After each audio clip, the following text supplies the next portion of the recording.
Warning. You may experience time dilation while listening to Where Did the Road Go? That is probably not our fault. This month's Where Did the Road Go is sponsored by the following awesome individuals. Greg Ross, Allison Cook, Super Inframan, 36 Dingo, and Michael Friske. Thank you so much for helping make this show possible. Transmission start. Welcome to Where Did the Road Go?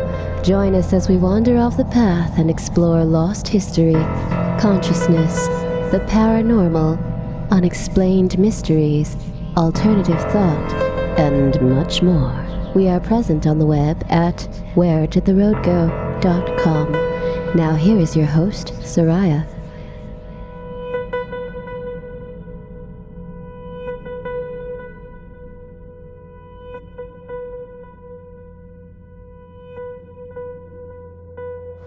So, welcome to Where Did the Road Go?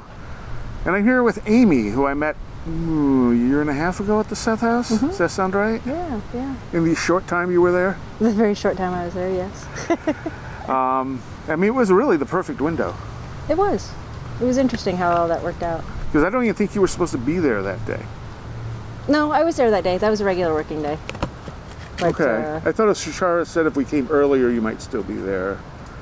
And then you were still there. Oh, I worked really weird hours. Okay.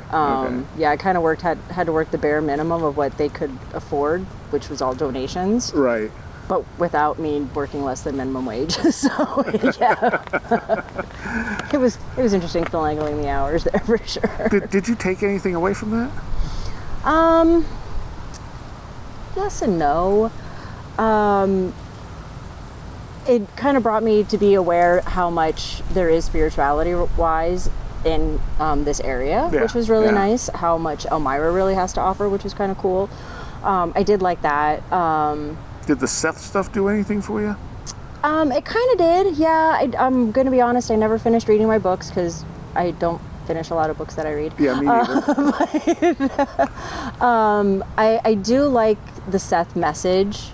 I think that is very poignant, especially now and still. Yeah. Basically just be a good human. Right. It's not a hard message. It's not. You can boil it down pretty easy, which was neat. I did do a reading on the house, so it was really interesting to see the history and the spirit of the house. Right. So that I did really enjoy that part of it. Every job, everything is an experience for sure. But it kind of got me on my feet here, which is really good. Right, and so now me being at the library, I'm where I'm meant to be, I've been seeing 222 popping up everywhere, and that is in numerology, you are where you're supposed to be in life. And I'm like, okay, perfect, I'm right where I'm supposed to be, so this is good. I go if I keep seeing repeated numbers. It doesn't have to be a specific number, although sometimes it is. But for a while, I was feeling really out of sync. Like things were not lining up. And then I did a ritual to kind of get myself back in sync. And within a couple days, I started seeing regular repeated numbers. And I went, okay, I wasn't seeing these for a while. That's probably a good sign. Yeah, and that's just it. And that's something, too, when you notice things like that, it means that you are balanced, you are in tune with Earth. Yeah. And so when you're used to seeing those things all the time and you suddenly don't, that's why it's time to reground. Yeah, for sure. I think things started lining up a little better, and I went, okay, all right. So wherever I was off, I seem to have corrected it, I guess. Yeah, and sometimes it's just a walk in the park. You don't even know what you do. Sometimes it's just being barefoot in your backyard, just that little bit of connection to the earth. It doesn't take much sometimes. So you've had experiences your whole life. Mm-hmm. What were the earliest ones? Probably, I think when I was 13, everything really started kicking in. About the same with me. Okay, yeah. And it was, 13's the witch's number. Yeah, sometimes it is, so, but it's usually, when you have that, you're changing, puberty and everything like that. But I was seeing things before that even, so probably like around 10-ish. Okay. I guess. I used to go to cemeteries a lot with my mom and my aunt, and I was always seeing women in the cemeteries, and I was seeing kids, and we'd go to St. Augustine was in Florida, was somewhere we used to go all the time, and I remember I would see little kids playing around this one area, and it was a schoolyard. And then I must have been probably, I don't know, 12 or 13 or so, and I'd asked my aunt, I said, Aunt, did you see that lady in that funny dress? Because we were at a cemetery, I think in that time it was in St. Augustine. Oh, no, where were we at? Savannah. Nope, that was in Savannah, Georgia. Another place we love to all the time. And so I said, did you see that lady in the funny dress? And she's like, no.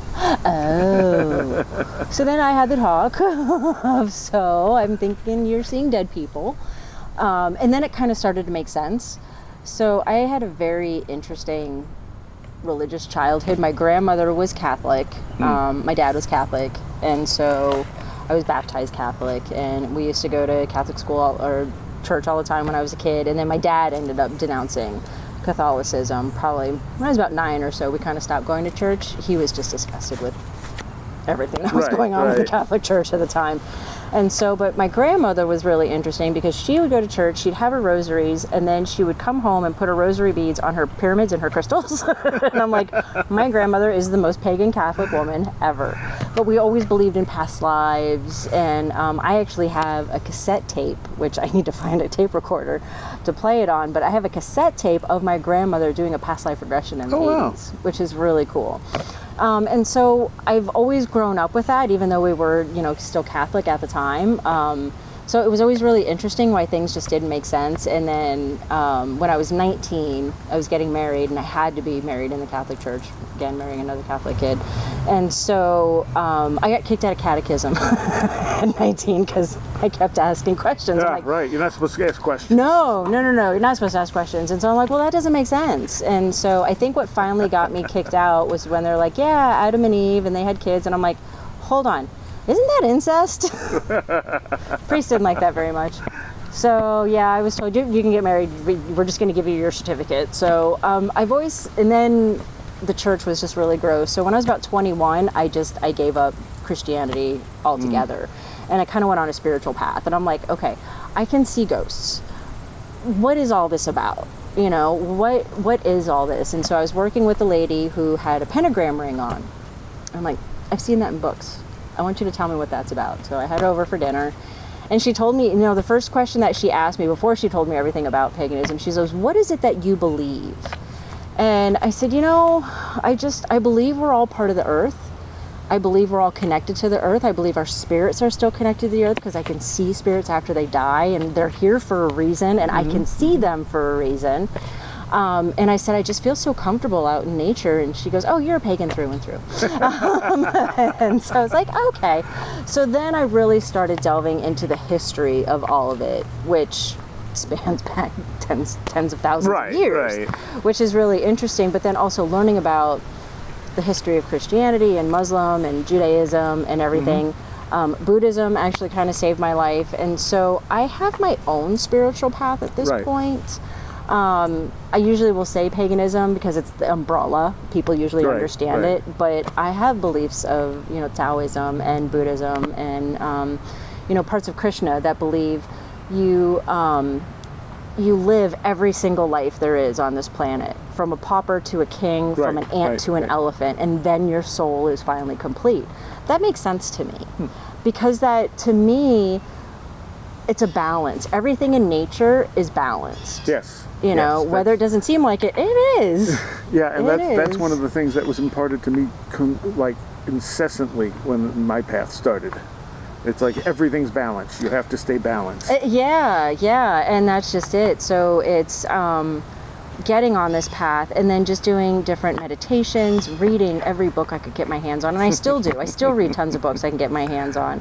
And that was one of the good things about Seth too. I was like, wow, they're still writing tons of books on this, so which is really nice. It's not, it's not like just Baumgartner and Crowley. It's just like, there's Lilydale. There's this whole world out there still, which is really good. And so it's just, but really it's more for me. It's a personal thing. So it's me walking in the woods by myself. Like today, just sitting in my backyard barefoot, putting my hands to the ground.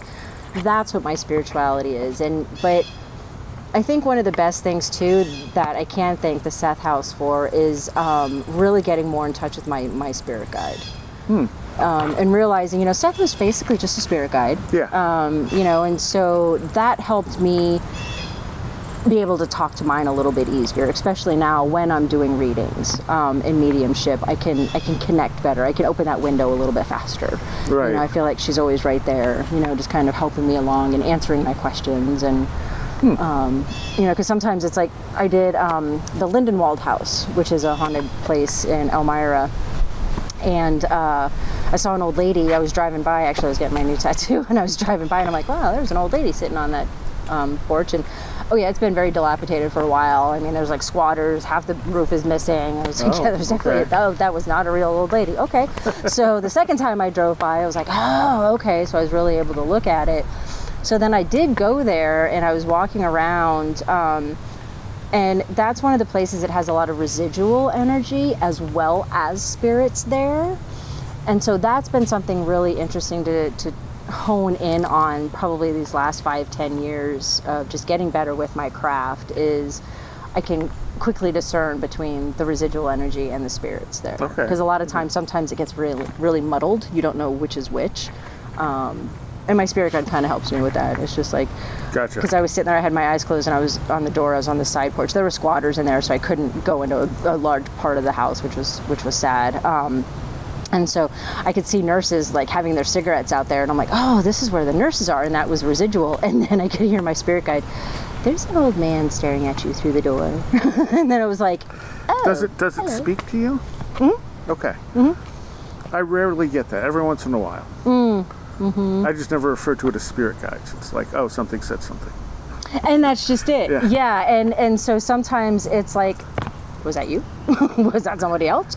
But she has her own voice to me now. Yeah. Oh, same thing. Yeah. So it's like, but when you hear ghosts, when you talk to ghosts, it's just like sometimes you have 5 voices in your head, and it's like, okay, who's who? What's going on? Who's talking?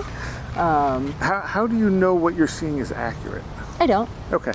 Yeah, like every medium, we don't. And if even looking out into the world, we're seeing 10% of what's actually there. And that's what it is to me. And so I feel mediums, everybody has the ability to do the same things. Everybody has the ability to have the clairvoyancy and the whole long list of it. But some people just don't have those doors and windows open in their minds. Some people, I opened mine, and it was so overwhelming. I was like, close it, I'm not ready. Okay, let's crack it open, so I had to kind of go back and just kind of peck at it.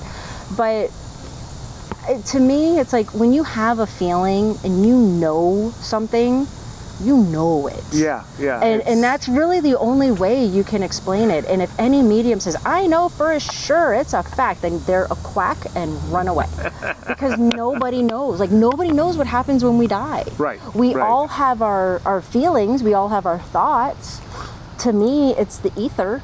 I just call it the ether. It's definitely not heaven or hell, because that's a very Christian thing. And, most organized religions, they have to put it there to fear people into doing good on this earth. Right. Well, hey, I have a great idea. Why don't you just be a good person and do good? You don't need to have this crazy spiritual quest to just let somebody pass in traffic. I don't know, but so and I question myself all the time. Yeah. And so that's what my last couple years have been really, is stop questioning yourself. I get that. Well, I'll just know something. Yeah. And I always doubt it.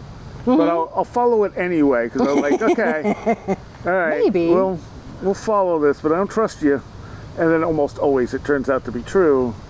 I had a friend, when I started doing the last exit, I had a friend who was totally not into anything paranormal. He was a math major at Cornell. He was very antisocial. I kind of got him out of his shell and coming up to the show. And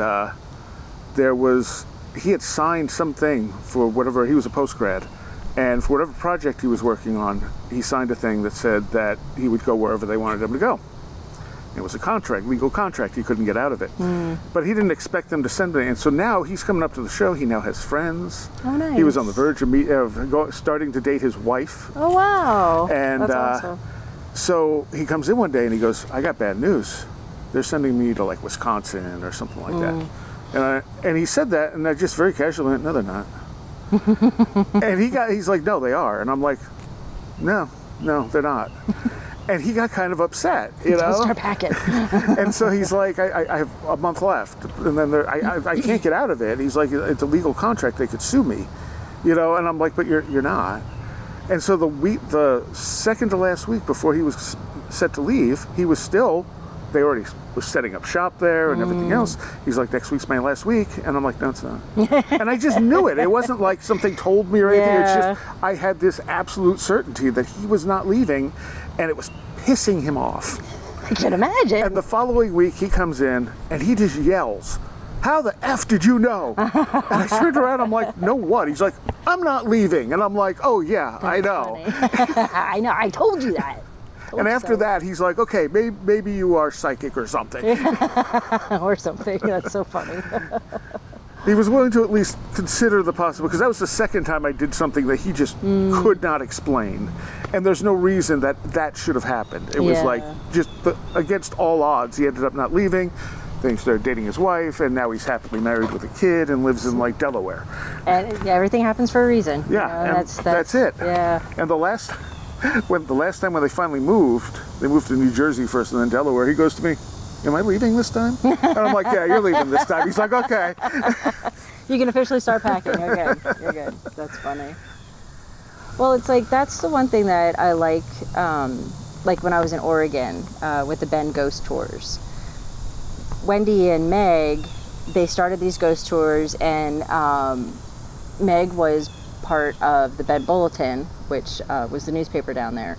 And so, amazing research nerd. She can dig stuff, find stuff. She still had access to all the archives. And so they were actually finding history out about Bend. And so they wanted a medium to see what ghosts they could find to kind of pair it up with all the history. Yeah, I actually solved an old murder, an old 1970s murder, but the most important one, I think, that was really, really cool. We had gone down this alley, and we were like kind of like behind this one area, and it was like apartment buildings, a restaurant or something. Now I don't remember what it is now, but I was like, oh, this is really weird back here. And we were kind of standing in the middle of the parking lot, and I'm like, I feel like, I said, I hear screaming, and I'm like, somebody was shot in the belly.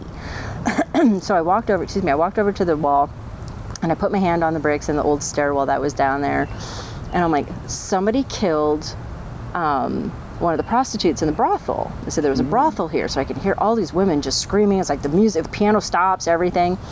Then I see a guy running down the stairwell. He comes down here. He's like in the middle of it, and it's all just dirt back then, obviously not a parking lot. And then I said, there's a guy that chases after him, and I said, and he shoots him. And I'm like, but I don't think he dies. I'm like, I just see him crumpled over. I don't feel like he dies, though. And they're like, wow, that's amazing. And so 2 days later, I get a phone call, and Wendy's like, we have to go have tea. And I'm like, okay. She goes, no, like, tomorrow, we have to have tea. And I'm like, okay. So we met at the local coffee shop right next to where I was working. And they're both like, you are absolutely amazing. And I'm like, really? Because I doubt everything I see. I don't know if it's true. Right. She's like, well, let me tell you. And so Meg went through, and I was trying to describe what they were wearing, and I'm like, but they're not like loggers. I'm like, it's older than loggers. I'm like, this is really weird. None of it's making sense. Like they look like cowboys, but it doesn't make sense. And so that's what I love about finding history, because I never know what the history is of something that I see. I don't want that to ever cloud my judgment. Because it would, of course. Yes. And so they're like, okay. So Meg had to do some serious digging, but she finally found that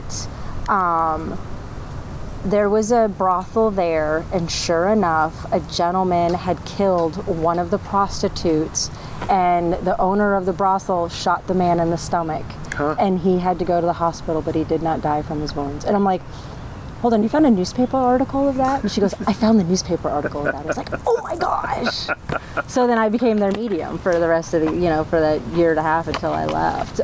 But so to have that, somebody actually say, and verify we found that, that to me was the best day of my medium career, if you will. That's kind of what started me to be, wow, maybe I should do this for a living. And they're like, yes, you need to do this. This needs to be a business of yours, because you are actually truly gifted. And so they there was another part. So we were at this one area of the river down there in the park, and we were doing a reading, and I was telling him a bunch of stuff, and a little boy sadly had drowned in the river, so I was telling him about that. And then she's like, can you see anything about a girl that had died that they found in the river? And I was like, oh, well, I don't know, let's find out. And so it took some digging, but I finally found some original pieces of the rock wall of the river, because they had covered it over with concrete years ago. And so I found an original stone, and that's it. Stone really, really holds memories. Yeah. It's really interesting. That's the stone tape theory. Okay. I've never heard of that. Yeah, that's an old idea in parapsychology, that certain types of stone will hold, especially for residual stuff. And that's why you get all these hauntings in castles and stuff like that. Yeah.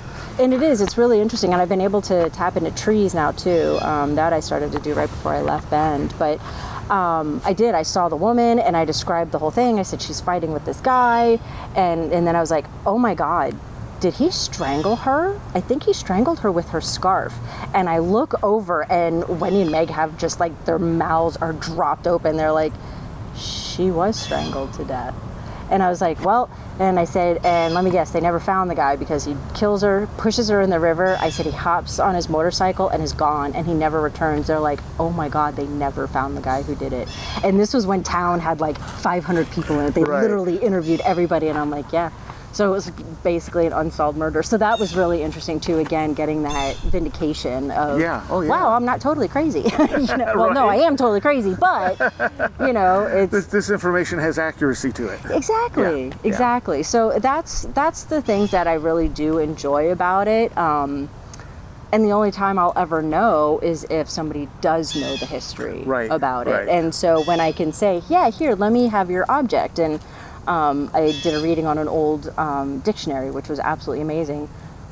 Was that really the first guy that bought it? And, did that old grandma really give it to her grandson? I don't know. We'd never know. Because, again, nobody... Who writes that stuff down? Yeah. But I feel it's true, and it comes through like every other visions. And there's things that I couldn't make up. Like when I went to the Lindenwald house and I was talking to the guy there was a doorknob, and the doorknob was taken over. So there was like a hole then into the door. And he goes, can you put your fingers in the door so I can touch you? And I'm like, no, absolutely not. And he's like, but I'm so lonely. And I said, well, you have all the other people in there. He goes, I'm sick of them. I can't make that up. I can't make that shit up. Ghosts just say the weirdest things sometimes. And that's just it. I'm like, how would I... Oh, gee, let me concoct this story in my head. No, it just pops into my head. It's just like having a conversation with somebody. You don't know what they're going to say. Right. So, but it's hysterical. So, but what's weird about the Lindenwald house is I couldn't send him off, and they couldn't come outside. So I think probably another witch went there at one time and put a protection on it. So whatever's in there stays in there, because there was something in there that was just not right. So it's, I don't know, it's just stuff like that's really interesting. But no, I can't make stuff like that up. So well, you could. I could, but that's why I write books. I make other stuff up. I don't make ghost stuff up, because they're humorous all on their own. Before we go any further, where can people find your website, your books, things like that? So my website is ladonnastrega.com. Want to spell that? LADONNA STREGA. LaDonna Strega is witch woman in Italian. Okay. Or psychic woman. Italian doesn't have a different word like American, like English does. But yeah, that's witch woman in Italian. My current book that I have is actually on Amazon, and that's Vampires, the New Endangered Species. That actually started off, I was having... That's fiction? Mm-hmm. Okay. No, it's actually a real vampire that I met. No, I'm just kidding. Partially fiction. So it started off as a dream that was a past life regression of mine. So the very first part of the book is her having the dream. And then once I wrote that, I was like, well, now what do I write about? And then the book wrote itself, and it was 800 pages later. So, wow. Yeah, and it did. It was at a time in my life to where I wasn't really happy, and I was going through a life change. But it is very much based about past life regression. This one woman, come to find out she was the previous lover of a vampire. And so he has lived so long, he has now seen her become reborn, and they get reconnected. Oh, interesting. It is. It's very different.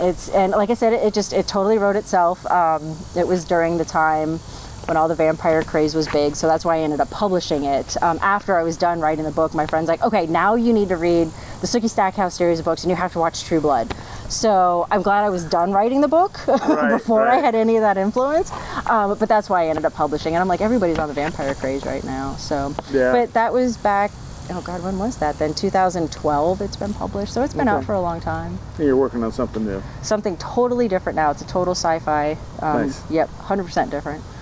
Sci-fi is my favorite genre, especially cosmic horror sci-fi. But Oh, this is kind of cosmic horror. A guy goes into a black hole. okay, that works. Yeah. I don't believe in black holes, though. But we know it's actually there. Huh? We know the black hole is there. We just don't know what it does. No, we don't actually. We don't know it's there. This is an interesting thing. So if you look at black holes, if you look at the data they give you, they're usually just X-ray and gamma ray pulses that they can't explain. And at some point they decided these must be black holes. So they've never, you can't see a black hole, because that's kind of the extra, sort of thing. Well, you can't see it because it's the black hole. Yeah. And then they focused at the black hole at the center of the Milky Way. And the people from the electric universe theory, Walt Thornhill in particular, said they're going to see a plasmoid, because it's not a black hole, it's an electrical system, and at the center of that electrical system is a plasmoid. And he drew it out, what it's going to look like, and that's exactly what it looked like. Oh, interesting. And then the cosmologists were like, well, it looks like that because, and it took them a little bit to kind of like refigure their theories to fit what they actually saw. So there's actually no solid evidence for black holes. Interesting. Well, I'm making one of my books. Yeah, There's well, a black that's hole in my fine. book. That's why I love science fiction. Yeah. Exactly. But it's interesting because anytime I see, new black hole discovered, I'm like, okay, what did they actually find? Yeah. And it's like, oh, it's gamma ray bursts and X-ray bursts they can't explain, which can be explained with the electric universe. Which says the whole universe is run primarily on electricity, and that that there's what they'll call gas clouds in space, and they're actually I think Birkeland currents, and they look exactly like what these Birkeland currents look like. And slowly cosmology is like, there seems to be electricity involved with that, and then they move away from it. Like they're not willing to embrace it, because in 1950, Immanuel Velikovsky wrote Worlds in Collision, where he speculated that Venus was initially a comet. And this sort of idea kicked off the whole electric universe thing, where they started looking at it differently. And these are cosmologists, physicists, stuff doing this work. It's not just lay people. But he was stepping on people's toes, because he was like a psychologist, and he's writing this book about Venus. And they're like, this didn't happen, and they just, Carl Sagan went on a personal crusade against him. Oh, jeez. So anything electrical in cosmology is generally kind of just pushed off to the side. Like they'll acknowledge it if it's there, but they won't run with it. Even though everything is energy. Right. Everything is energy. The, what was the other thing? Oh, so just before I started Where Did the Road Go, I had finished Worlds in Collision and went, has anyone double checked his data? Because this book's from 1950. Has anyone gone through and checked the stuff he said against our current knowledge? And it turned out this guy Laird Scranton had. Oh, okay. He wrote a book called The Velikovsky Controversies or whatever.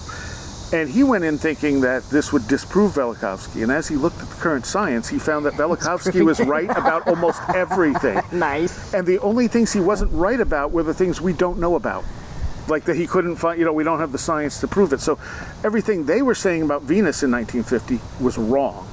Everything Velikovsky was saying was right. Interesting. And it's like, wow.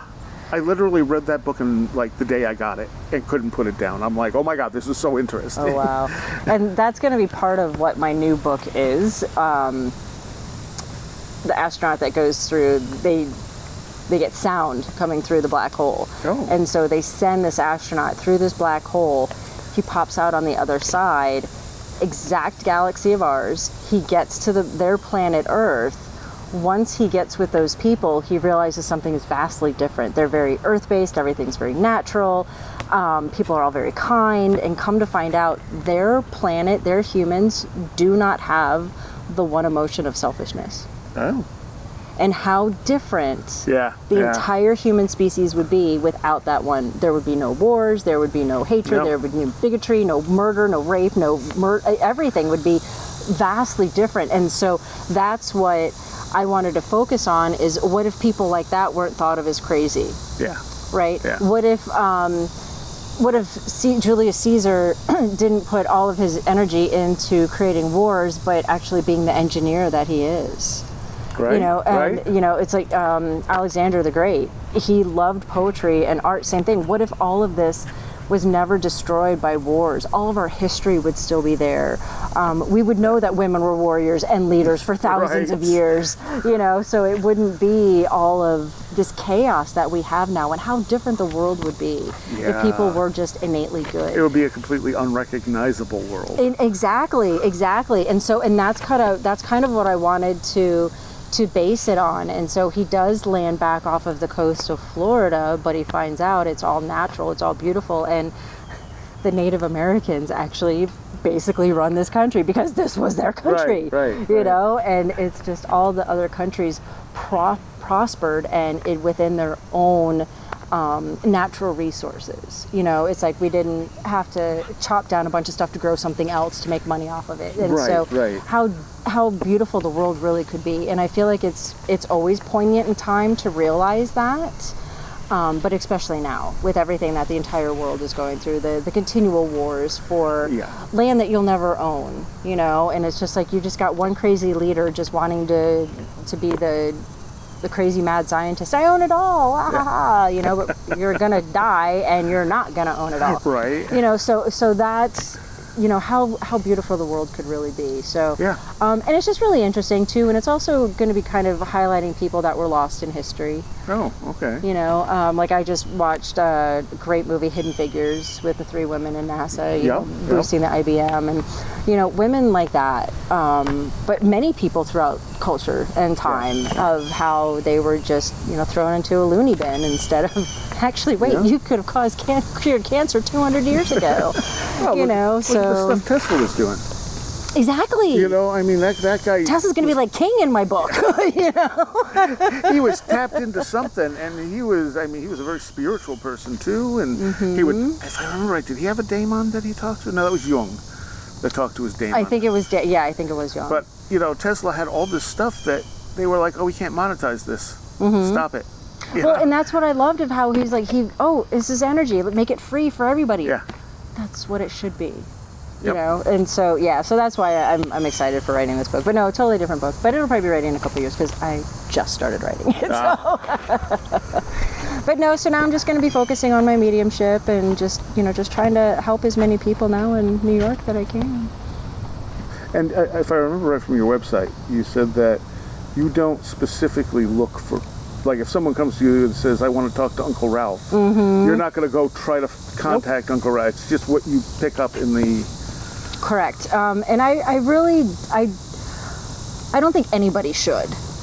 So how I see it is, we've got the ether, and ether are all the dead people, all the spirits, all the spirit guides, everybody. You're not alive on the ground, you're in ether.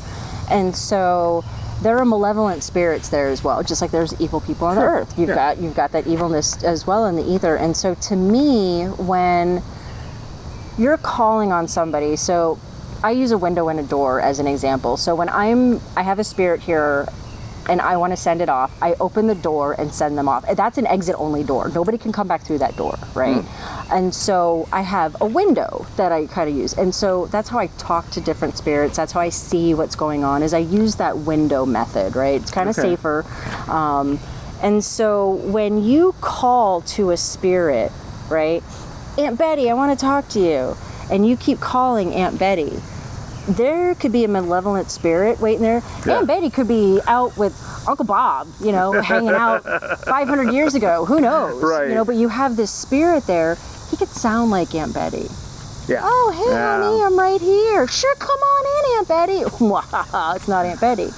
Or even a non-malevolent spirit can do that. Just mimic, They can, and sometimes they're tricksters and stuff, but you don't know what you're getting, and that's what's terrifying. I have had to do an exorcism. I have had to get rid of demons in my house. Now, what do you consider demons? So I consider a demon just a dark entity. I really don't know what it is. And again, I'm still learning. Maybe I'll figure it out in another 50 years. But you're not applying like the Christian definition. Oh gosh, no. No, I consider a demon like a malevolent spirit. It's just dark energy. It's not here for a good purpose. Like my wonderful Claire that saved me from not falling down the stairs. They want to cause destruction. And the one that I had in the home, we were fighting all the time. We were throwing things, and that wasn't us. It was just my mom and I were bickering. My mom and I never fought. So it was like, something is wrong, and that's exactly what happened. Somebody was having a bad day, the evil spirit latched onto them, they came into the house, and when you start fighting, they feed off of that negativity, and they want more negativity. Well, then we were all getting sick, we were all getting colds. I never get sick. So when I was like, okay, hold on, I've had 2 colds in like the last couple months, this is weird, this does not happen. And so then I realized, waited till everybody was gone. All right, what is here? Oh, you do not belong here. And so I had to actually banish my own home, which was crazy. It's like. But it worked. It worked. Yeah. Oh yeah. Oh, he fought kicking and screaming. But it was the same thing. He tried to sound like a little old lady, and then he tried to sound like a cat, and that's what pissed me off, because I have a thing for animals. I will always help an animal. And then I tried to sound like a little kid crying, and I was like, okay, now you're just pissing me off. You're not helping yourself. You're making it so much worse. And so those need to go off. But if there's a spirit here and they're not harming anybody, they don't want to go, they like it here. Like there's a lady that I see her, she wanders up and down here. I first saw her in that little grove over there. We're actually in the Ithaca Cemetery. Because I don't think we told people. Oh, yeah, no. Yeah, we're sitting here. We're sitting in the Civil War portion of this is the more energetic portion of the cemetery. So you're seeing a woman move up and down the walkway. Or the path, yeah. So sort of. There's this little round of trees, which is kind of like a natural fairy circle. There's tons of trees there, and there's a monument in the center of it. When we were up in that center grove, I was holding the oldest tree. And I can see people from, not too long ago from the Civil War area just by the way they're dressed. But seeing the natives there was really interesting, having that beautiful circle. So this is very old land. This is, and like you mentioned before, it's like they probably had their sites here. So this is where the colonists came and created their site. But yeah, there's a woman, and she's in period dress, 1800s. And she's starting in that grove, and then I can see her kind of walk down to the roadway. So somebody's buried here that she likes. We're disturbing her, but she's okay. She's not mad about it. She's used to people sitting here. So that's just it. It's really interesting because grave sites don't usually hold the people that are buried here. It's usually their family that I see. Okay, that makes sense. Like her husband is here. And she might have a child here too. And so I see a lot of women in cemeteries because they're there with their husbands and their children that died so much. That was always the thing where I was like, why would you haunt where you're buried? You don't. Yeah. You don't. It's the people that miss you that are haunting where you're buried. And I always, have you ever thought about the information theory type of idea? Like that what you're picking up is, like reality is made of information. And some of us can tune into that information, some of us can't. So maybe what you're seeing is you're tuning into that information. Yeah. When you hold the tree, it's like, rewinding a tape. Exactly. And it's like you're just getting the information out of the tree. That's exactly what it is. And so, like we were saying, rocks can hold energy really different. Trees do, objects do, plastic doesn't. I cannot read plastic really well. It is interesting, unless if obviously somebody died while they're holding a plastic ball. Yes, I'm sure I would see that.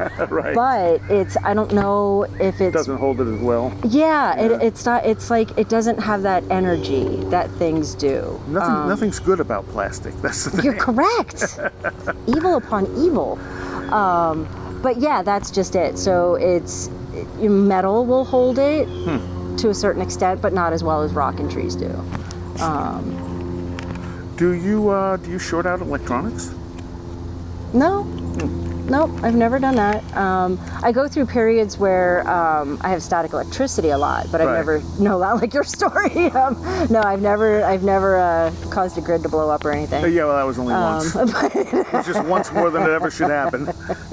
But I notice though with me, when I'm pent up, when I'm not using my gift, it's almost like I have too much energy pent up in me, Right, and then right. everything is just constant electricity, which is really difficult, which is really interesting. But so no, I haven't had a static electricity phase in a really long time, actually. Now that I think about it. Well, you It's- also started, I showed you the Kundalini stuff, and that has changed my life.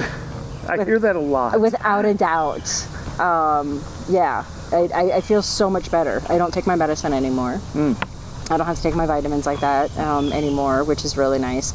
You have to keep up on it though. Yeah, you just went online and found a guy teaching meditations, didn't you? I did. I found a really good YouTube video, and it's a Middle Eastern guy. I'm not too sure where he's from, but he's been practicing with the Buddhism and the Kundalini for many years, and so he just decided to finally start making videos of it, and he goes through each chakra, which is really good.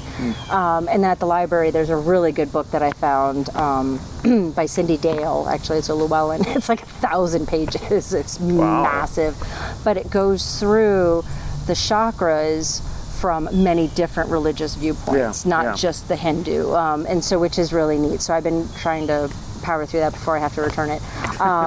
But it's really interesting, but it's same thing. It's all about balance. Yes. It's having that balance, making sure that you don't have like a fracture or break in one of your chakras too, which is very common when you have tragedy and you go through difficult things, or you're ill, or you're ill because of that. So it's that really interesting connection that I've been just trying to heal within myself, because I have lots of healing to do. I think most people do.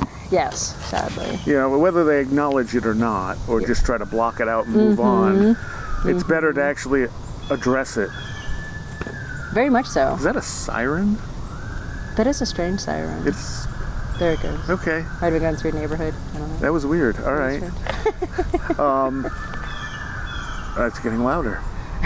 They're coming for us. Yeah, because I noticed that when we were at the Seth House, and my Kundalini was going crazy, and I'm like, what is setting this off? It could be talking about Seth, because sometimes just having deep conversations with people set it off. And then Saxon goes to me, he's like, my chi is going crazy, or ki, whatever it is. Chi. And he's going, it's going nuts. Feel my hand. His hand was red hot. And I'm like, okay, so it's kind of the same thing. Yeah. It's still energy. It's just different interpretations of it. And then we're talking, and you were, and I suddenly, and the thing is, I had a dream which definitely referred to a specific person, and every single bit of that lined up. And in the dream, I was also told her name was Amy, and it wasn't Amy. That's funny. But Amy was the name of a character that she took a while trying to figure out for a book she was writing. Okay. So Amy actually was relevant to her. And so I kind of take that as second layer, like authentication. Like, this is something no one else knew. Yeah. But it was repeated to me like 2 or 3 times in the dream, like, her name is Amy. And I woke up and I wrote down, her name is Amy. I'm like, no, it's not. But then we're sitting there, and literally in my head, I heard that voice say, her name is Amy. And I went, and then all of a sudden all the pieces clicked, and I went, oh, the Kundalini's coming from you. That would be me. Yeah, and at that time I had just gotten here and just still healing from a very raw divorce. And so fortunately a lot has gotten better since then. I have healed tremendously since then. Good. Still healing, Well, yeah. That's lifelong most of the time.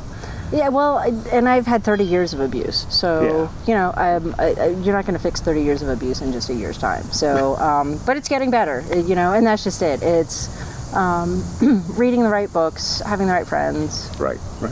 Doing the positive things, going outside my yard barefoot, the positive things, which really helps. But also just channeling that energy, like everybody, same thing. You have that energy, and are you going to do something positive with your energy, or are you going to do something negative with your energy? And then that's what perpetuates constantly around you. So it's just... plus, I mean, I've had the experience of someone doing something that triggered something that was something someone else did to me. But it wasn't the same thing. Like, them doing it was benign. But it's like, oh, but this was done to me. And, like, you react initially. Like, you get upset. So that trauma trigger. Yeah. And it's like, now I will just stop if I suddenly feel upset and go, why am I upset about that? That doesn't make sense. That's not saying I should be upset. Oh. Yeah. Oh, there it is. Okay. Yeah. You were hiding. I got you now. Exactly. Yeah. And that's why I don't read people. And I don't like to call upon people. That's why I'll only read objects and places, because people are just icky. And it's not like, oh, can you tell me my future?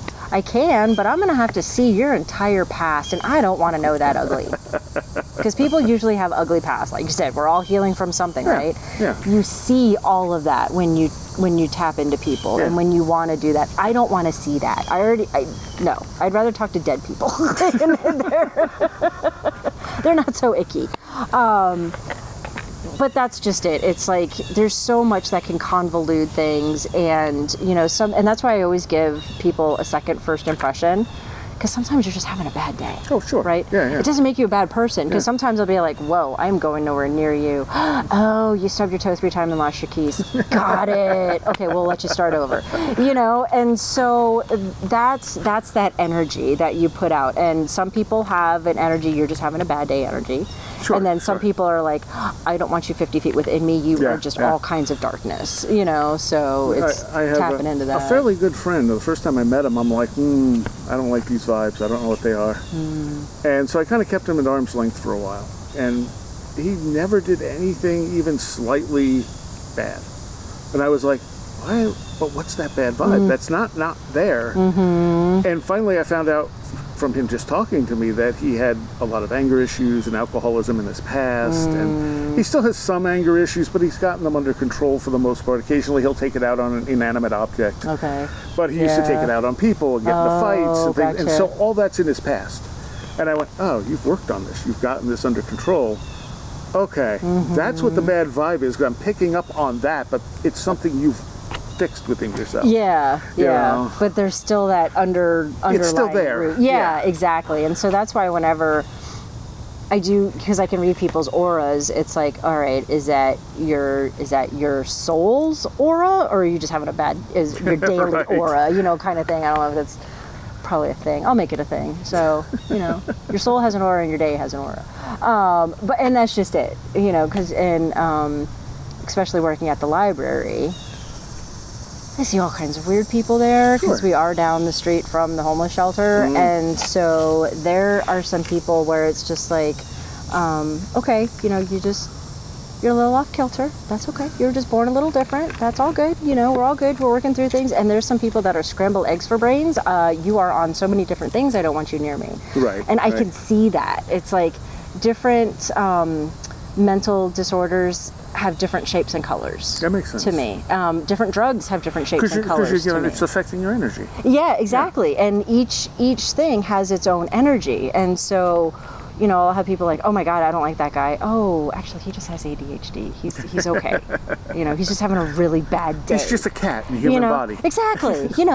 So, and that's just it. And so that's one thing that I do love my gift for, because I know how to protect myself, but then also, you can't really be judgy, and I notice some people get so judgy and just mean girlish. It's just like, no.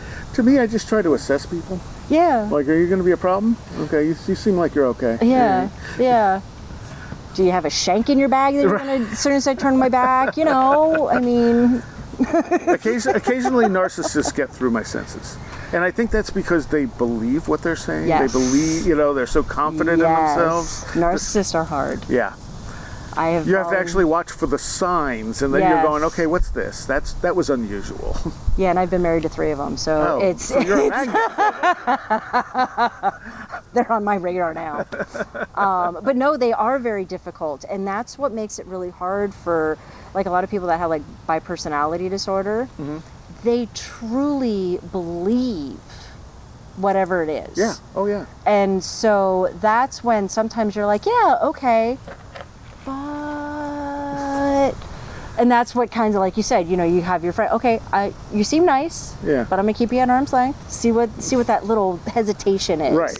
And sometimes it is something that's completely normal. You know, like I've had people that I've kept at arm's length, and then I realized this one girl, oh my God, she was horribly abused as a child. And I was like, oh, that's the darkness. Yeah. And then I wanted to give her a hug, you know? And so, and that's just it. But I keep a bubble up all day long because it's just too hard to read that many auras with some people. Sure. And then there's some people that just kind of, okay, no, wait, I do want to tap into you a little bit. Yeah. You know? Yeah. Again, it's assessment. It's not judgment. It's not you're a bad person. It's like, Exactly. do I need to be careful around you? Exactly. Will you steal my yogurt out of the fridge, or will you shake me when I turn my back? You know, so there's different. And the parts thing about narcissists too is that they're generally charismatic, they very much so. and so they're very likable right off the Oh, bat. yeah. And you think, oh, this person's great, and then after a while you're going, wait a minute. You're telling me everything I want to hear. Plus, also, things aren't adding up. Yeah. Well, because they're liars too. Yes. Oh yeah. And so I will say that is one of the traits that I'm very proud. I hate lying. I hate lying with such a passion. Oh, so do I. And that's why I have no friends, because people don't want to hear the truth. Because I'm too blunt as well. I don't sugarcoat and sprinkle things. So And that's what makes me trust somebody. Exactly, because you know where you stand with them. And so it's with the narcissist, they tell you what you want to hear, not what they really are. And then every lie will always get unturned, because once you do a lie, you have to lie to cover up that lie, and then lie, and then it all unravels, and then you're like, wow, you are a controlling psycho freak. So you know. I had a girlfriend who was very manipulative. I don't know, and to this day I don't know what her deal was, because she just liked to be in control of things, and she was very good at wrapping people around her finger. Did not work with me. And after we had broken up, she had, dated some other guy, and apparently he messed with her. But it also was the type of stuff she was doing to other people, including me. And so She got a taste of real medicine. well, the thing is, she was like trying to talk to people, but she had, kind of manipulated all the people around her to tell her what she wanted to hear. That she's like, I can't talk to any of these people. And then she's like, I need to talk to you. And I had stopped talking to her for a bit because she wasn't letting go of the relationship. And I was like, we just need space, And then so she's like, I really need to talk to you. And then she's like, telling me, she's like, I did all this awful stuff to you, and I did this stuff to other people, and now it got done to me, and now I know how it feels, and I feel horrible. And I'm like, yes, you're correct, And she's like, you're the only person who's actually just going to tell me the truth. Everyone else is going, no, you're wonderful. And it's like, but you did that. You made them like that. Exactly. They're terrified of you now. Well, they're not terrified of her. They just, she got their sympathy, Yeah. And so, people are complicated. Because she wasn't a bad person. She's not a bad person. I still talk to her. It's just she had that control thing, and I don't know what it was or where it came from, because it wasn't a typical manipulative thing. It was just... Yeah, and again, that's, people pick up stuff from their parents, and that's that nature versus nurture, and, it's, everything that we... everywhere we are in our lives is because we put ourselves there one way or another. Right. When people are like, oh, I do all these bad things because I had a bad childhood. I had a bad childhood. I had a really bad childhood. That's not an excuse. It's not. It's not. That's, to me, that's an excuse, not a reason. Yeah. It's you can always, change yourself in the face of adversity. Especially if that's what's going on. Yeah. That should empower you to fix it. Exactly. And so... when I realized, where I was in Oregon, this was not where I wanted to spend the rest of my life, not with who and what and where. And so, okay, I'm changing it. It's hard, without a doubt. It's very hard hopping in. And you just took a random jump into Elmira, of all places. I did. But something was calling me there. And that was one of those things. And when I was in the car with my 3 cats and my stuff, driving out for a 4-day drive, and I was like, oh my God, I can't believe I'm doing this. Is this the right thing to do? and it was like this beacon of like a spotlight just shone right in front of me, and I was like, yep, that's where I'm supposed to go, and it was my house, you know. So, and I was like, all right, I'm doing the right thing, and that's just it. Everything happens for a reason. Yeah. And I look at all the weird things that brought me here, and honestly, just a couple key steps. If I never would have done that, if I never would have brought that person back into my life, I never would have come to New York. Right. New York of all places. So that's why I'm like, I'm supposed to be here. Yeah. I don't know what it is yet. I mean, it could be 5 minutes, 5 days, 5 years, 50 years from now. I don't know, but I'm here for a reason. Yeah. Because I'm in my forever home. I'm in my forever job. You know, I'm getting my degree. Everything, like I said, 222. Everything's falling. I'm right where I should be. So now I'm just hanging on for the ride and enjoying it. And now you know about the Kundalini, so you can work with it. Yeah. Because that was my thing. I mean, I went 10 years not knowing what it was. Yeah. Until I came across a Llewellyn. It was a Llewellyn New Times, like, ad magazine type of thing I got from Fate magazine. Okay. And right on the cover was a book on Kundalini, and it listed all these symptoms. I'm like, I have all of these but one. And at that point, I did not believe in energy. I did not believe in chakras. I didn't believe in any of that. That was just new age nonsense to me. And I'm like, I need this that book. hippie frou-frou stuff. I'm like, I need this book. So I ordered the book, and then I went to the library and got John White's Kundalini and Enlightenment. It's one of the few ones they had. And that had stories from people from all over.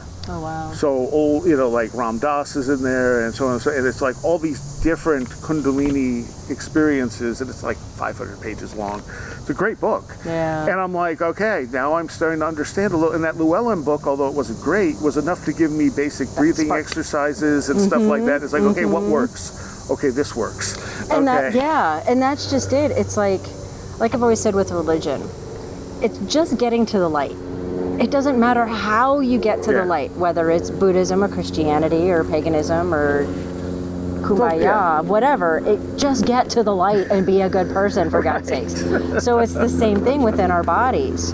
Find that energy. Find where it's not flowing. Find where it's blocked. And, you know, it's like I need to find a new acupuncturist here. Because to me, acupuncture has opened up so many blocks in different parts of your body, that sort of thing. So it's all connected. It's all the same cycle, you know? Yeah, I've never tried acupuncture. Oh, it's amazing. I've never had the need to try acupuncture, I guess. Oh, it's amazing. I highly recommend it for everything. You have a knot in your shoulder, get it. You're having a lucky day, get it. I'm generally okay somehow. I've put my body through a lot. Somehow I'm still completely functional. You're still, there you go. I don't know why. I kind of actually think the Kundalini has a lot to do with that. And I think it does too. I've heard other people say that who have had Kundalini awakenings. They're like, yeah, I think I'm alive because of it. Yeah. And that's just it. I'm healthier because of it. Yes. Like I said, I don't have to take all my medications and everything anymore, and I can eat bananas and have a glass of wine, and which is awesome. It's just the little baby steps. Yeah. You know? But it is just balancing. That's a big deal, though. Yeah, it's huge. Not feeling good disrupts everything in your life, and that's what disrupts your energy as well. So it's that circle again. You know, it's just always finding that light and trying to get rid of that negativity, and whether it's within your Kundalini or because I ate too many cookies one day, you know, it's that's also balanced. Yeah, I love cookies. Most people love cookies. Come on. I know, right? If someone doesn't like cookies, there's something seriously wrong with them. I mean, there's certain things most people like: ice cream, cookies, and pizza. Yeah, I can't have good pizza. But you like it. I love pizza, yes. Exactly. Now, you mentioned briefly, because I think you told me this off air, you mentioned being saved from falling down the stairs. Yes. So what was that about? So I lived in a house. It was an old house. It was built in 1924. And the second day I was in there moving in, I knew I had a spirit in there. She was knocking things down and moving things. And I don't know, I just named her Claire. If that was her name, I don't know. She might have told me. And I was still really getting into my spirituality at that point. It was probably about oh gosh, how old was I? Probably 26, 27 or so. And so I was walking down the stairs, and Claire had died in the house. She had fallen down the stairs and went through the window that was at the bottom of the stairs. Yeah, no, it was a horrific vision to see. I was like, oh, that's an awful way to die.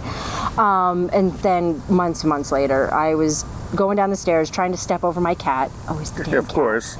And I had lost my footing, and there were carpeted stairs, and my foot went out from under me, and so I had grabbed the handrail, and it felt like a very, very powerful hand holding on top of my hand, so I didn't fall down the stairs. And it actually kind of slightly dislocated my shoulder because I had so much momentum. I was literally falling. Yeah. And everything was stopped, and I was like, thank you, Claire. And I just hear this little, you're welcome. And that was it.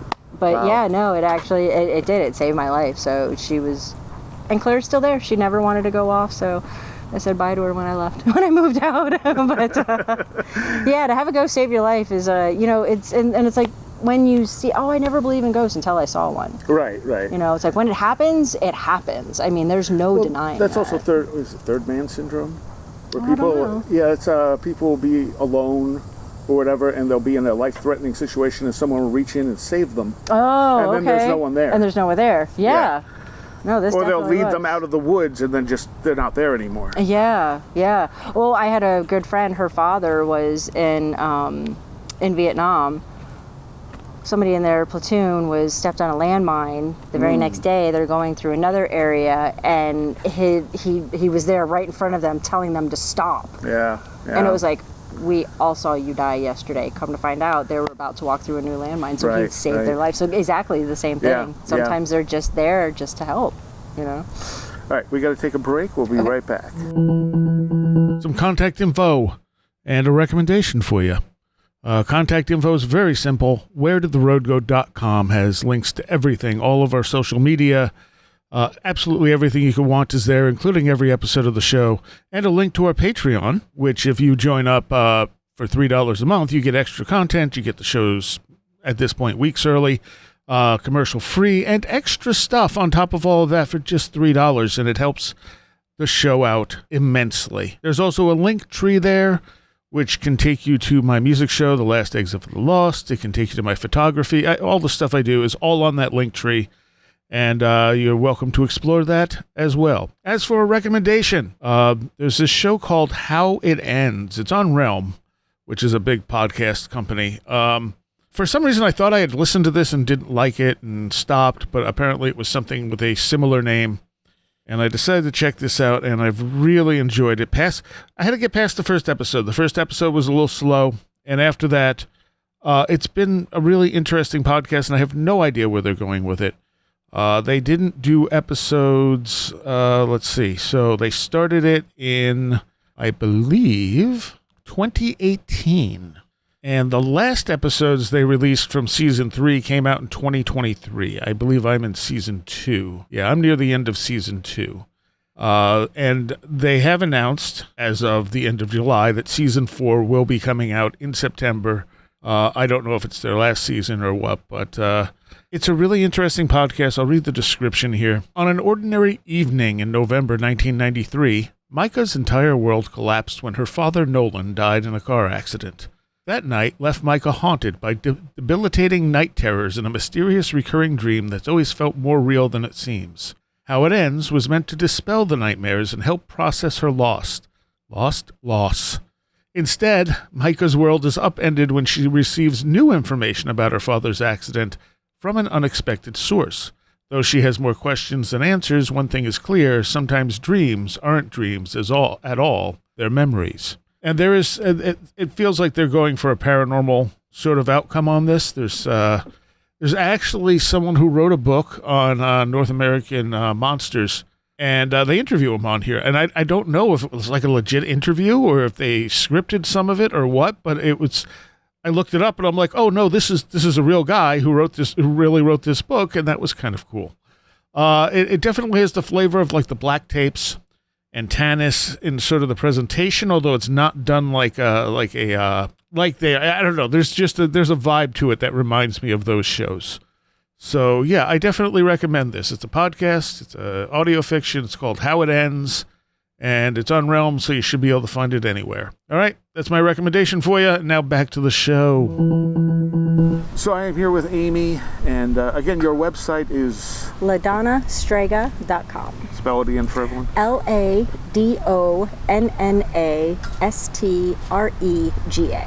Okay. It's a very nice site. Thank you. So you, one of the ideas I wanted to throw by you is the idea of multiple selves. Like, so when we die, there's a shell of us that could stay here. That is what we pick up as ghosts, whereas a different part of us moves on. Does that make any sense to what you pick up? You know, that's one of those things to where we don't really know what happens. Right. But what I feel, because of the conversations I've had, I feel like spirits, ghosts that are here, their soul is still here. They have not gone on to the ether. Okay. They're stuck here for some reason. Either they want to be because they feel like they're still protecting somebody, or their life was taken from them too soon and they didn't fulfill their purpose, you know, Right, kind of right. a lot of those. Because it's really interesting, because when I talk to people on the other side of the ether, it's like a completely different conversation than the ghosts that are here. It's like the ghosts don't know anything else but what's here. You know, Okay, they don't okay. know anything else but the house that they're trapped in. Right. The lady in the cemetery, she knows there's a world around here, but she doesn't want to leave because this is where her husband and her kid are. This is where their body is.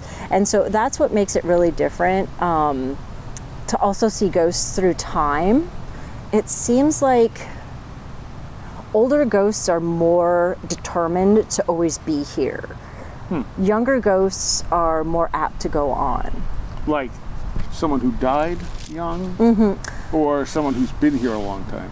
Like the longer they're here, the less they want to move on. Yes. Okay, Yeah, okay. yeah, kind of like that. And like, so if I come across somebody that just died maybe 20 years ago, yeah, they want to move on, right? Okay. But if I come across somebody that's died 200 years ago, nah, they're good. Right, They want to right. stay.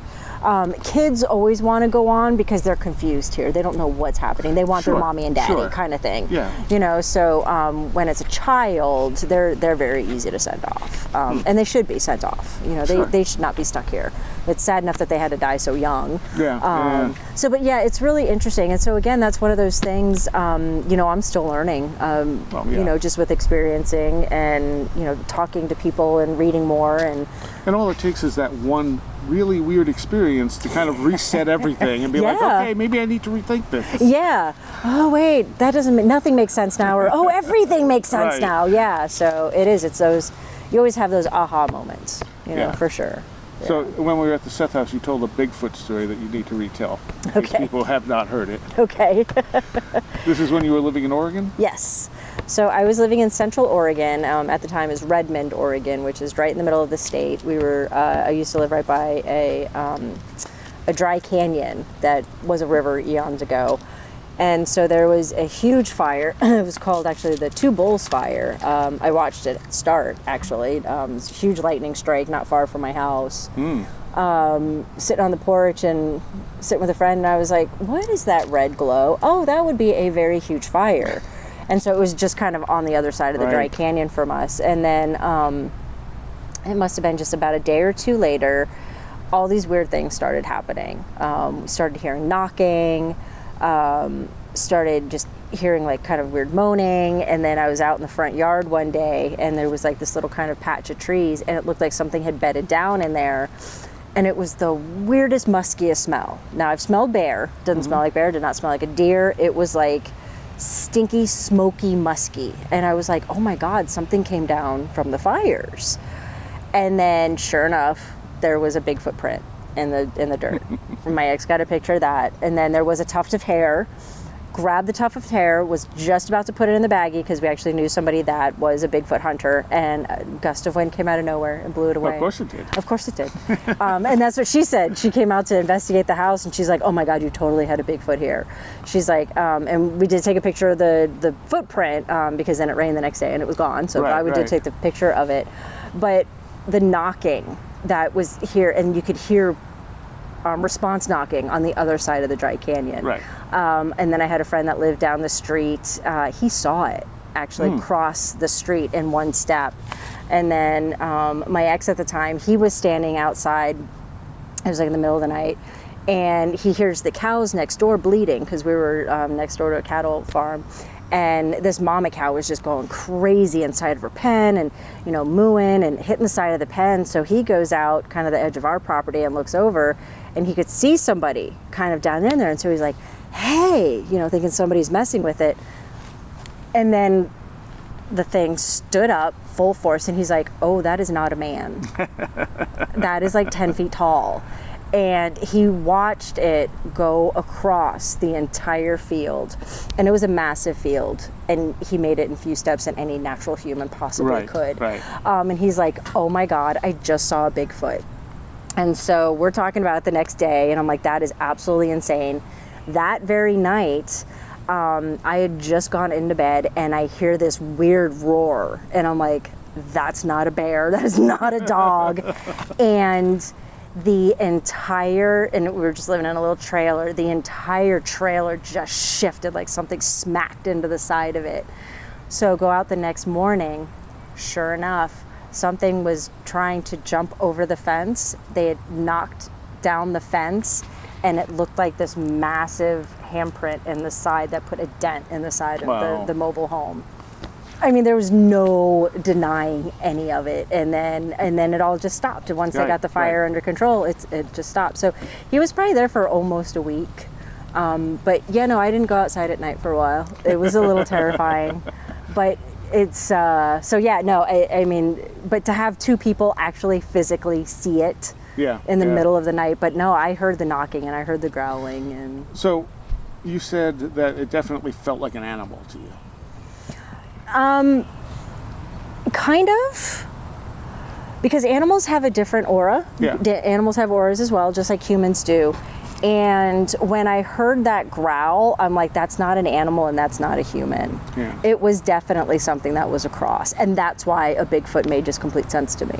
Would you think, though, that it could be something that's like a spirit animal, like something that's manifesting here? Because the problem with Bigfoot sightings is you get them in places where there's no way a Bigfoot could survive without being found. You know, like a breeding population in New Jersey is impossible. You know, Oregon maybe not, because you have a lot of area. It's one of the few places that I think you could actually maybe have a surviving thing. But the fact that you have sightings everywhere makes me think. You know, you look at Native American legends and they'll say, well, it's a spirit. So, to me, Bigfoots are kind of like dragons, all right? Every culture has had a Bigfoot for thousands of years, all across the globe. Yep. That means they're real. Yes. Oh, yeah. I mean, there's just, you know... That's the same with ghosts, the same with UFOs. I mean, it may not be what we interpret it as, but they're real. Exactly, yeah. It's like, you know, an Italian saying, no, there's no green-eyed people. Well, you've obviously never been to Ireland or Scotland. So, you know, it's the same thing. If you've never seen one, it doesn't mean it doesn't exist. Right. So that's how I see it. I think... so now, knowing human evolution and how, no, we did not evolve from monkeys. We are a totally different chain of species. You think so? Oh my gosh, yes. Yeah. Oh yeah. Okay. So that was an excellent college course I had taken, is the history of human evolution. Okay. And it's, yes, we all started off as amoebas, and then we obviously started to branch off, and so you have your hominids, your Neanderthals, and they all kind of branched off. I'm so happy you said it right. The Geico caveman. So it's, I feel that Bigfoot is another one of those branches, but they just never died off. They just found a way to live. Like, think about the bottom of our ocean. Oh, yeah. Oh, there's a creature we've never seen before. Yeah. Really? We've explored almost none Shocker. of it. You know? Exactly. And it's just like, I feel the only part of our nature that we're exploring is when we want to tear it down. Yes. Oh, definitely. Oh, can a subdivision go there?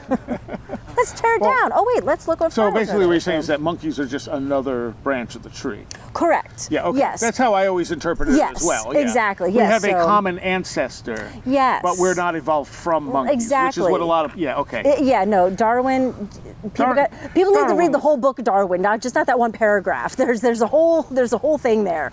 And that's just it. We all evolved. We all came out of the ocean at one point in time or another, you know, but it's just, it's all these different branches. And that's what I feel Bigfoot is just another branch. You know, like Yeah. dragons. Do we have But dragons again, anymore? No. when you have them in places they can't be, that's what becomes odd to me. Well, we say the same thing about alligators and pythons.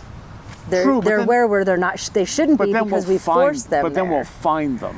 And we might start seeing more, and that's why we're seeing more Bigfoots. I don't know if we're because seeing more. That's the thing. There's so. I mean, Well- so Tim Renner did a book on Bigfoot in Pennsylvania, and he went pre-1900. So of course they don't use the term Bigfoot, but it's escaped gorilla, it's wild man, yeah. and he found so many accounts. So, but if a breeding population of an animal that big is going to need a lot of food, Yeah. a lot of vegetation. I mean, look Yeah. at the gorillas. I mean, how much they spend all day eating. Yeah. So, Yeah. like, how are these things surviving and nobody has gotten one? Even, like, diehard flesh and blood people like Lyle Blackburn are now going, all right, maybe it's not flesh and I don't know. Yeah. And see, to me, that's just it. There are so many creatures out there that we don't know exist because they have learned how to adapt. Oh, yeah. They Yeah. know we're dangerous. They Yes. know we're Yeah. going to kill it. We're not going to say, "Hey, pal, do you want a cake?" No, it's "You want some cookies?" It's not like that. It's we're going to kill you and throw you in a lab. Oh, certainly, And yeah. they probably know that because they're very intelligent. There's a reason why they avoid us. Okay. You know, it's like deer. And in Oregon, they did, and I don't think they do it here because there's not as hunting isn't as huge here, at least not in Elmira as it is in Oregon. But deer come down during hunting season.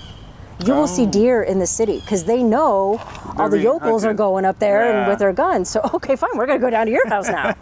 They're smart. They've learned how to evolve, and I feel that that's what the Bigfoot have also done. Is they're could be. going into these patches to where it's their sanctuary because there are a lot of places. I mean, look at Canada. Oh my Oh, God, yeah, no, they're probably totally. all over Canada because nobody goes into 90% of Canada. There was a large, what was it? I think it was Will Watson telling me about it. He said there's an animal up in Canada that was never, that we thought was extinct. And then someone was flying over one of the planes and they're like, oh my God, there's that animal that's extinct. And there's huge herds of them. Wow. See, and that's just it. Just because we don't, the dodo bird could still be alive for all Yeah. we know. Oh, yeah, yeah. You know. But yeah, no, I think it's just something else, just trying to survive. Maybe. Yeah. I always look at also the like I came up with the wilderness poltergeist idea.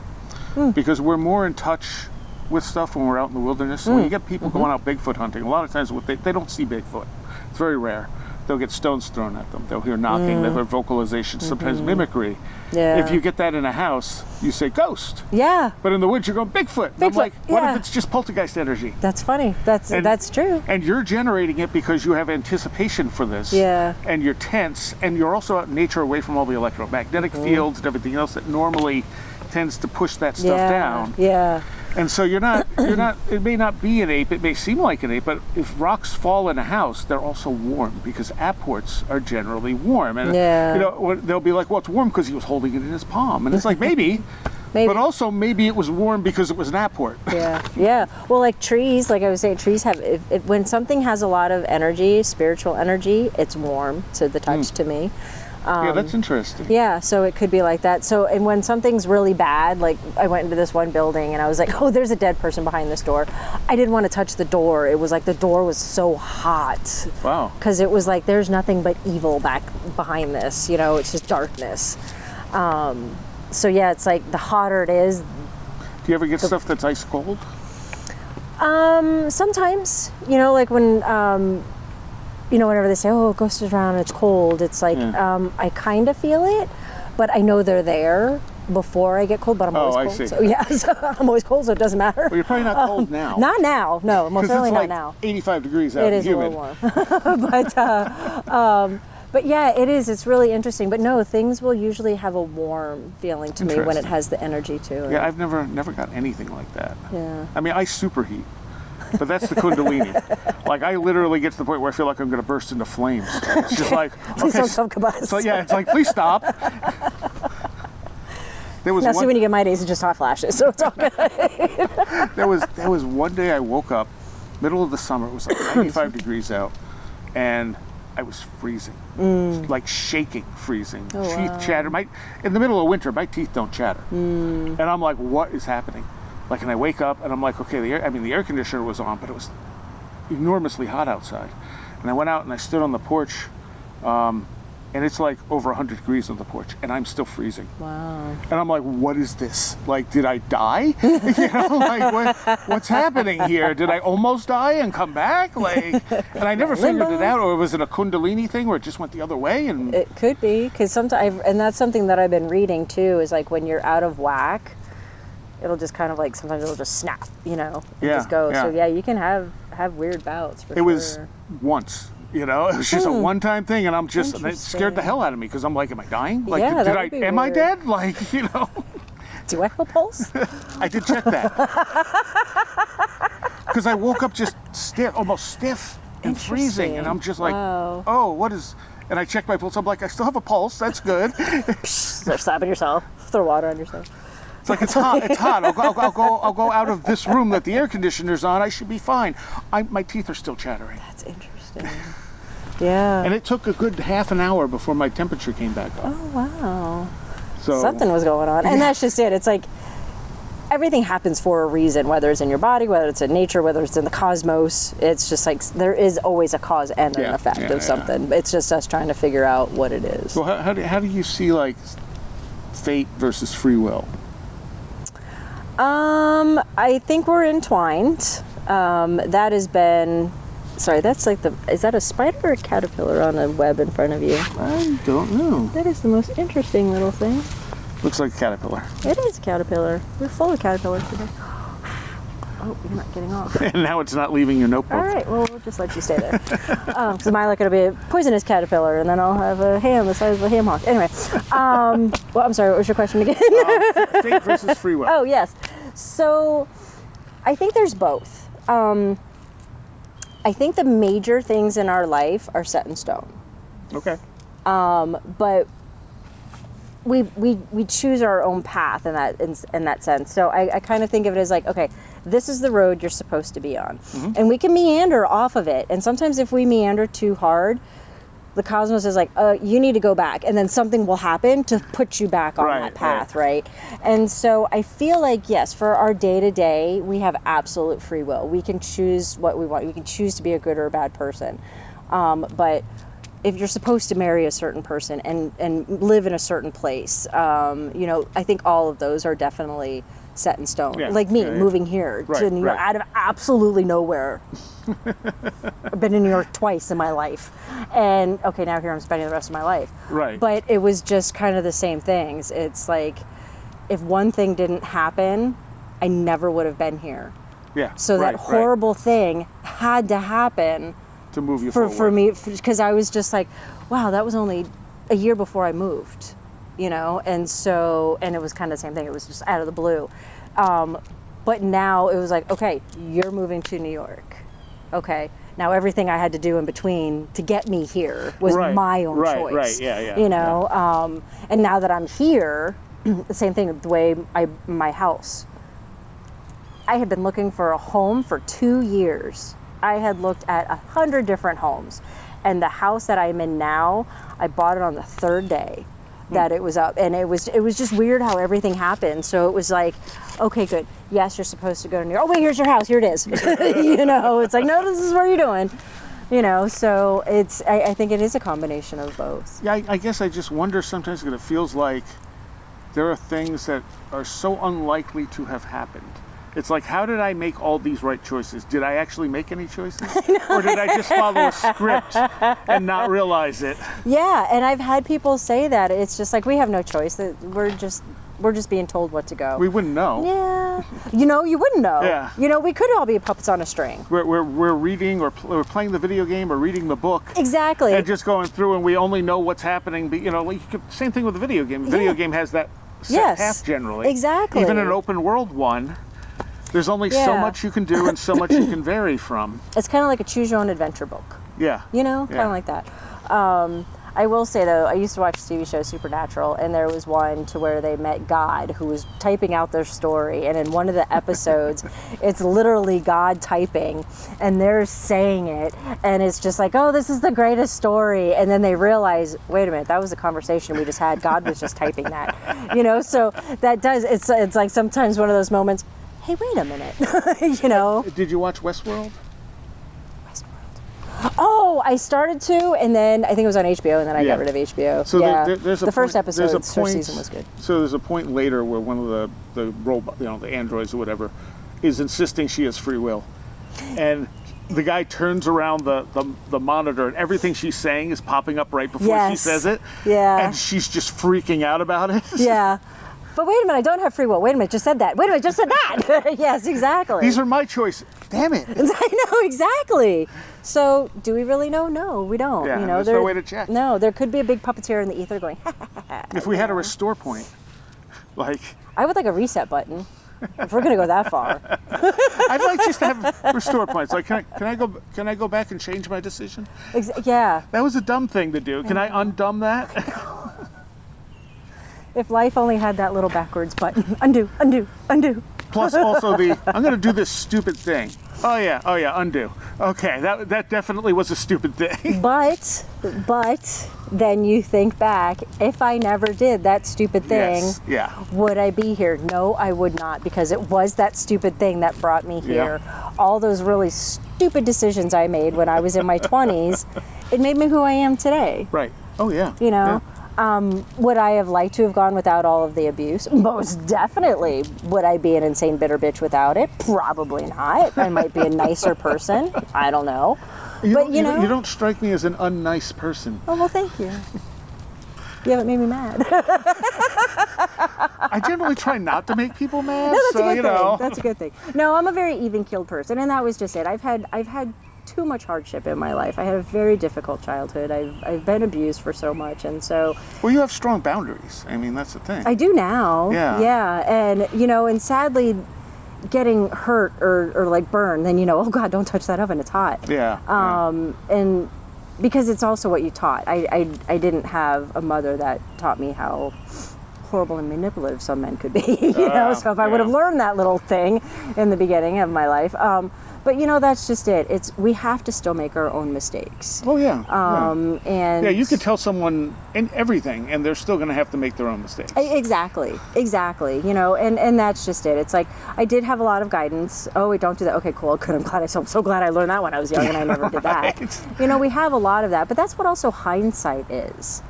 Hindsight is like, the old adage, you have to learn your history so you don't repeat it again in the future. That's what hindsight is. It's like, oh, okay, I know not to do that again because this is how I felt, or this is what it turned me into. And, it's like, yeah, there are parts of me that I don't like. Sure. But I do like myself as a whole, as a person, because I am a good person, because I have overcome all of the horrible things, that have done to me. And it's like we were having that conversation earlier, people that use the excuse is, oh, I'm a bad person because I had bad things happen in my childhood. Yeah. No, you make that choice. Yes, should I rob this bank? No, I shouldn't.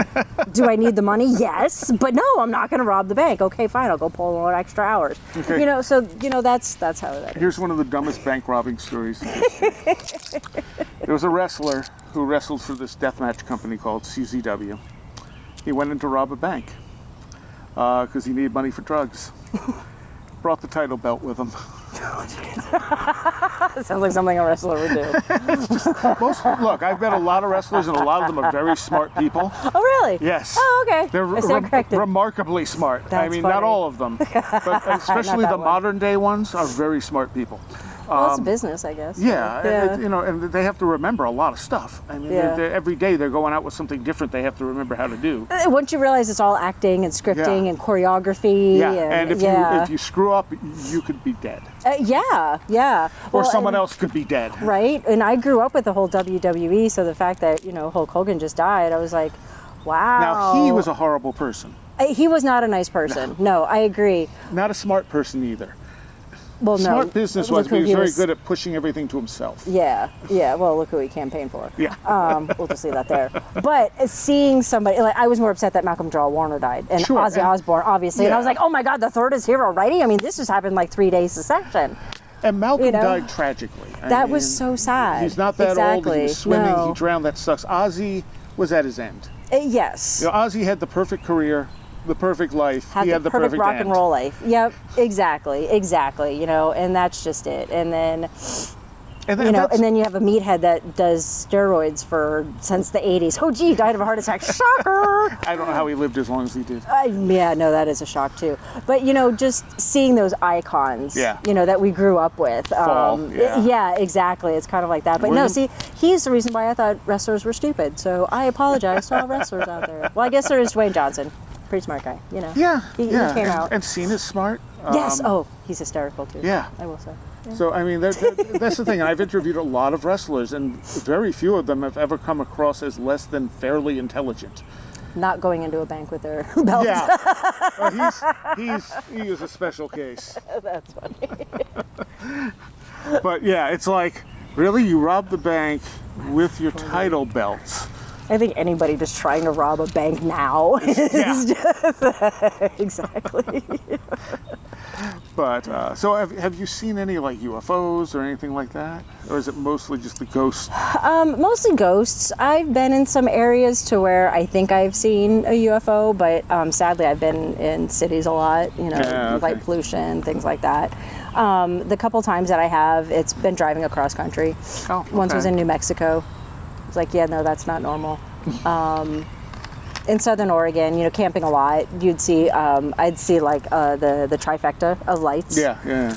I've seen that several times. Okay. I've had friends take photographs. What is that? Well, that's not normal. Things like that. But yeah, no, to have an actual gray come down, no, I would love to have that conversation one day. Hey man, what's up? Better be careful what you ask for.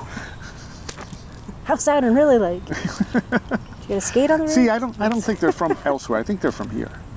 And that's just it. It's I'm gonna touch on that in my book too. Do they use the black holes as portals? Do we have wormholes everywhere that they come in and out of? Are they on the other side of Pluto? How do we know? I don't know.